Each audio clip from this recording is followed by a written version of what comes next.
All right, guys. For today's lesson, probably one of the simplest lessons that we go through all year, we're going to be studying something called a cladogram or cladogram. You can say it either way. Essentially, a cladogram looks like this. It's basically a family tree. Okay, so uh, you've probably seen these a lot of times. All the time, there's going to be the organisms, it could be plants or any living thing that's up here, and then you have your traits over here. Okay, so basically, what they are is it's just used to show who is related to who and what is related to what. Okay, so here's how you kind of read this. Super, super simple. When you have your traits that are listed here, they apply to some individuals that are up here. Okay, so for instance, if I wanted to say how many of these creatures have a vertebrae, I go ahead and find my trait of vertebrae here, and it applies to all the creatures that are above it.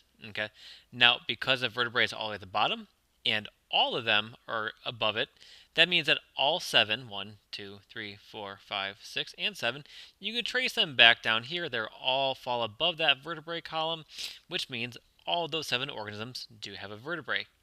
Now, if I wanted to say, hey, what kind of snout structure do they have? They must have some kind of, it's not super descriptive here, but we're going to assume this means they have a similar snout structure.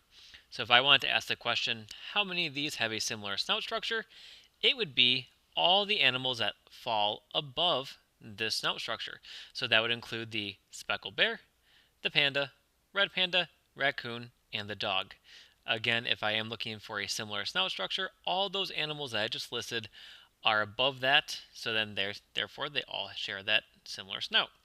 Now, they don't, all the 4 animals I just listed, all these guys, they don't just share the snout, they also have the same cranium structure, and they also are all vertebrates.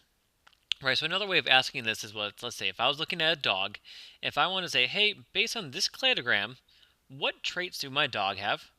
Well, they have a tail, they have a certain ear structure, a certain snout structure, a certain cranium that's a head brain structure, and they are all vertebrates. If I wanted to say, well, okay, what traits do my dog and my my giant panda and the dog share? You trace them back and we say, hey, I'm going to come back to this middle branching part here, so any traits below this they would share in common. So both the dog and the giant panda would have a similar ear structure, a similar snout, a similar cranium, as well as a vertebrae. Okay. Now, unfortunately, I cannot mark here, but let's just pretend that I had a dot that's right here. Okay, where my mouse is. If I wanted to say who or what this species is, uh, even though they're not shown, this part right here where they branch off, this would be considered a common ancestor. So where my mouse is hovering right now would be considered the common ancestor of all 4 creatures, the common ancestor of the giant panda, the red panda, the raccoon, and the dog. Okay. Other than that, that's basically how you read them. Making them is very, very easy. Sometimes we'll do an activity online where you can make one, so you'll see that in just a second. If I want to do another one, if you are good with this information, you can stop the video if you want another one.